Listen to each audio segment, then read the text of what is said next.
Hello నమస్తే అందరికీ welcome to my channel దిల్ సేసు. సముద్రం మధ్యలో సన్నని రోడ్డు, అరుదుగా కనిపించే అద్భుతమైన దృశ్యం, చరిత్ర, విషాదం, ఆధ్యాత్మికత కలిసిన నిశ్శబ్ద నగరం ఈ ధనుష్కోడి. సముద్రపు అలలు, తెల్లని ఇసుక తీరాలు, రామేశ్వరంలో చివర భాగంలో ఉన్న ఈ చిన్న తీరం మనసును దోచుకుంటుంది. ధనుష్కోడి భారతదేశంలోని చివరి గ్రామం. భారతదేశం చివర అతి అందమైన ప్రదేశం ఈ గ్రామం. ఈ గ్రామాన్ని ఇప్పుడు గోస్ట్ హౌస్ అని కూడా అంటున్నారు. అది ఒక గ్రామం కానీ గ్రామమే లేదు. అది ఒక తీరం కానీ నేలే లేదు. సముద్రం మింగేసిన ఊరు గోస్ట్ సిటీగా చెప్పుకోవచ్చు. ఒకప్పుడు చాలా బిజీగా ఉండే town, railway station, market, houses, temples అన్నీ ఉండే అద్భుతమైన అందమైన గ్రామం. 1964 డిసెంబర్ 22న వచ్చిన సైక్లోను ఈ గ్రామాన్ని రాత్రికి రాత్రే సముద్రంలో కలిపేసింది. ఈ సైక్లోన్ భారతదేశ చరిత్రలోనే అత్యంత పెను తుఫాన్లలో ఒకటి. అధికారంగా 1800 మందికి పైగా ప్రాణాలు కోల్పోయారని స్థానికులు చెప్తారు. ఈ ఒక్క రాత్రి కాలరాత్రి అయిందని వాళ్ళు చెప్తున్నారు. రైల్వే పట్టాలు, స్టేషన్, బస్సెస్, రోడ్స్ ఒక్కటి కూడా నిలబడలేదు. తుఫాన్ తర్వాత ఈ ఊరిని ఒక గోస్ట్ టౌన్గానే చాలా సంవత్సరాల పాటు అక్కడ నివసించలేదు ఎవ్వరు. ఎప్పుడైతే ఇప్పుడు మనం చూస్తున్న రోడ్డు వేసిందో గవర్నమెంట్, అప్పటి నుంచి కాస్త పర్యాటకులు ఎక్కువై ఇప్పుడు ఒక మంచి పర్యాటక కేంద్రంగా ఇది మారిపోయింది. అప్పట్లో మనకు సందర్శించే అందమైన ప్రదేశం గురించి ఇప్పుడు మనకు తెలిసింది. ఒక్క రోడ్డు, రెండు వైపులా రెండు సముద్రాలు, డ్రైవ్ చేసుకుంటూ వెళ్తుంటే భారతదేశం చివరికి ఆ ఫీలింగ్ నెక్స్ట్ లెవెల్ అని చెప్పవచ్చు. ఇప్పుడు మీ అందరికీ ఈ గోస్ట్ టౌన్ని నాతో పాటు చూపించబోతున్నా. ఈ ఫీలింగ్ని నేను ఎక్స్ప్లెయిన్ కూడా చేయలేను.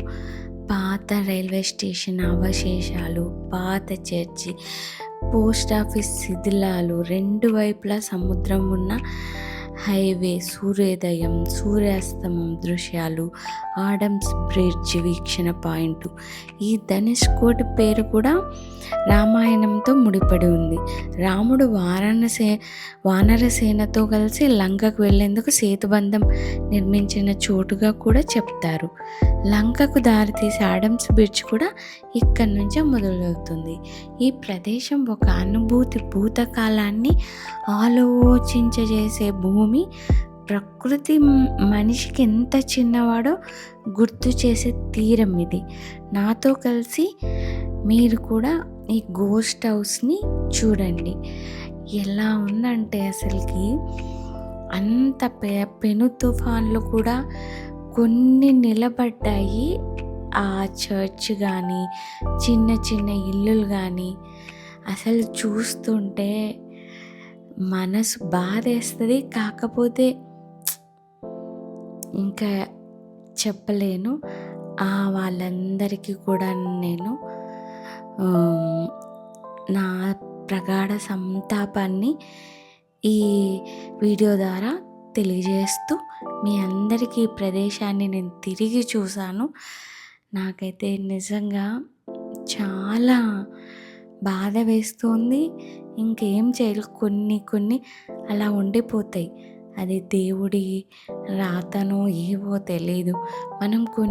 మనం కూడా యాక్సెప్ట్ చేసి ముందుకు కదలాల్సిందే. అదే లైఫ్ అంటే. ఇంత మన భారతదేశం చివరి ప్రాంతంలో ఇంత విషాదమైన ఒక చిన్న బాధ ఉంది కానీ పర్లేదు, ఇంకేం చేయలేం మనము. వాటిని అక్కడ నిలబడ్డాయి చూడండి. ఈ గోడలే అప్పటి తుఫానికి సజీవ సాక్ష్యాలన్నమాట. ఇదంతా నేను తిరిగి చూశాను. సుమారు 2 గంటల పైన టైం పట్టింది. అయినా కూడా నాకు అలసటే అనిపించలేదు. ఆ ఎండలు, ప్రతి ప్రతిదీ ఇలా తిరుగుతూ అంటే మన భారతదేశం చివరి ప్రాంతాన్ని చూశాననే ఆనందం ఒకవైపు, ఈ విషాదాన్ని చూస్తున్న బాధ ఇంకొక వైపు, జీవితం అంటేనే మిక్స్డ్ ఫీలింగ్ అనే సత్యాన్ని తెలుసుకుంటూ ఒక్కొక్క అడుగు వేస్తూ ఈ వీడియోని చిత్రీకరించాను. ఇది నాకు చాలా ఒక అద్భుతమైన మెమరీ అని చెప్పచ్చు. ఇంకా నేను ఆ ఫీలింగ్ని ఎక్స్ప్లెయిన్ కూడా చేయలేను. ఈ వీడియో చూసి మీరే తెలుసుకోండి విశేషాలు.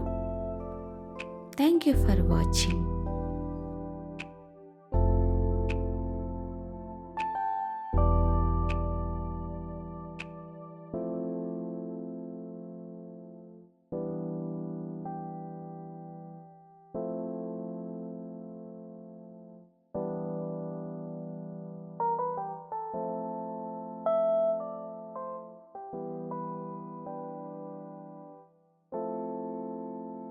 ఇక్కడ కొంతమంది జాలర్ పిల్లవాళ్ళు కూడా ఎంత బాగా వాళ్ళ నెట్ని అల్లుతూ ఉన్నారో వాళ్ళని కూడా అడిగి కొన్ని విశేషాలు తెలుసుకున్నాను.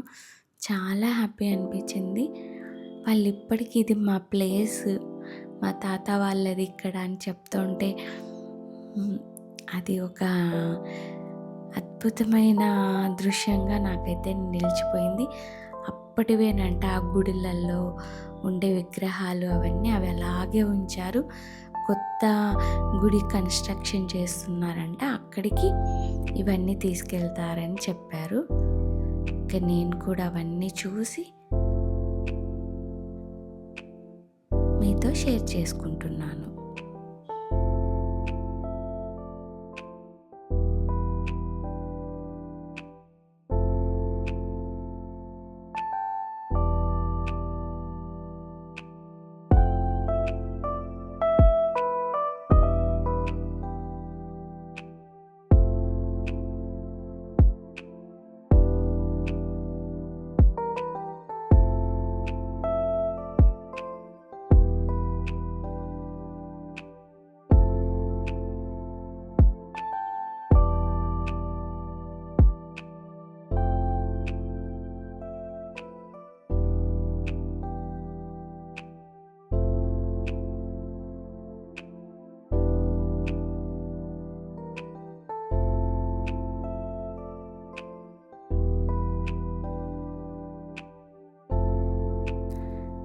ఇది ఒక చర్చ్ అంట, కానీ దీన్ని మంచిగా పర్యాటక కేంద్రంగా ఇలా చెక్కలేసి దాని చుట్టూ బాగా పెట్టారు. అదొక్కటి హ్యాపీ అనిపించింది.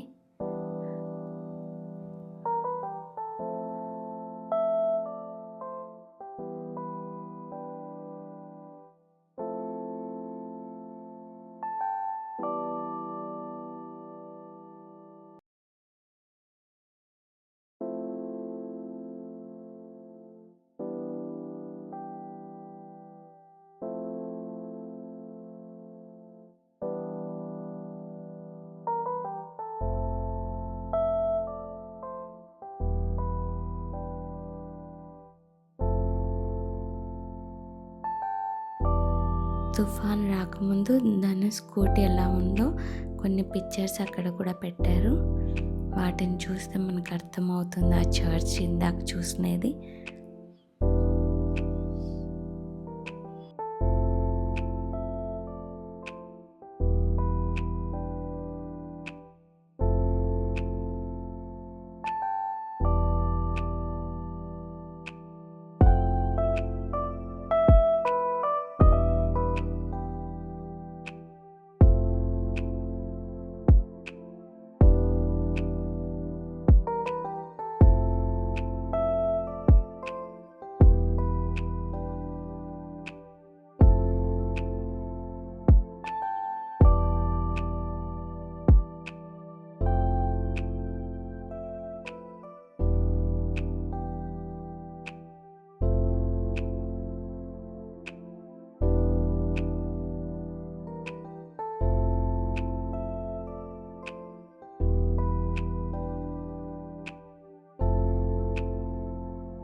మీకు కనుక ఈ వీడియో నచ్చినట్టయితే లైక్ చేయండి, షేర్ చేయండి, సబ్స్క్రైబ్ చేయండి.